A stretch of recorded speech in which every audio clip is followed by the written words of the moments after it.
আমি আওয়ামী লীগ না বিএনপি এটা তদন্ত করতে পারে। ছাত্র আন্দোলনের মধ্যে আমি গেছি, আমার সামনে অনেক মানুষ হতাহত হয়েছে।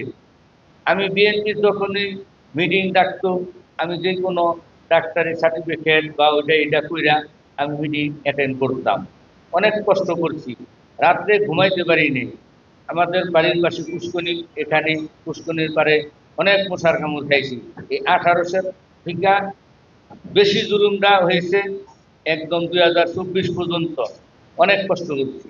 এখন আবার বিএনপি ক্ষমতায় আসছে, আসার পরে আমার নামে এতদিন কোনো কিছু না। লিলি আল্ট্রাসফট সিরাম জেল, যা গভীর থেকে স্কিনে দেয় 3 গুণ সিরাম হাইড্রেশন। সিরাম জেল হাইড্রেশনে ব্রাইট থাকো সব সিজনে। যত বিএনপির কার্যকলাপ আছে, মিটিং মিছিল সব জায়গায় অ্যাটেন্ড করছি, সব জায়গায় ডাকছে, সব জায়গায় গেছি।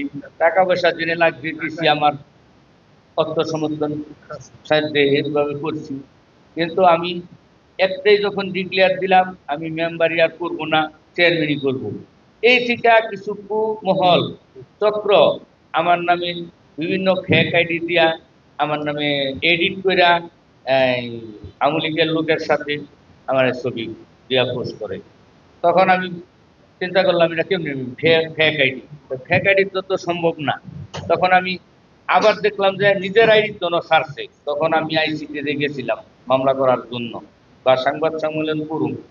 আমার এক ভাই আছে আনিসুর রহমান, ওর সাথে বুঝছি, আরো মানুষের সাথে বুঝছি।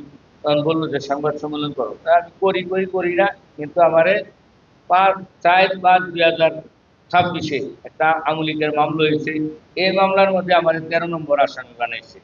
তা আমি এটা তীব্র প্রতিবাদ ও নিন্দা জানাই। এবং এটা কিভাবে হইল পুলিশের পক্ষে সম্ভব সব। আমি আওয়ামী লীগ না বিএনপি এটা তদন্ত করতে পারে। 1 ঘন্টা 1 দিনের ব্যাপারে আমার গ্রামের ইউনিয়নের সবাই জানে আমি বিএনপি, ঠিক আছে। এবং কি আমি দীর্ঘদিন পর 2 বছর ধরে মেম্বারি করতেছি এবং প্যানেল চেয়ারম্যান বর্তমান। লিলি আল্ট্রাসফট সিরাম জেল, যা গভীর থেকে স্কিনে দেয় 3 গুণ সিরাম হাইড্রেশন। সিরাম জেল হাইড্রেশনে ব্রাইট থাকো সব সিজনে।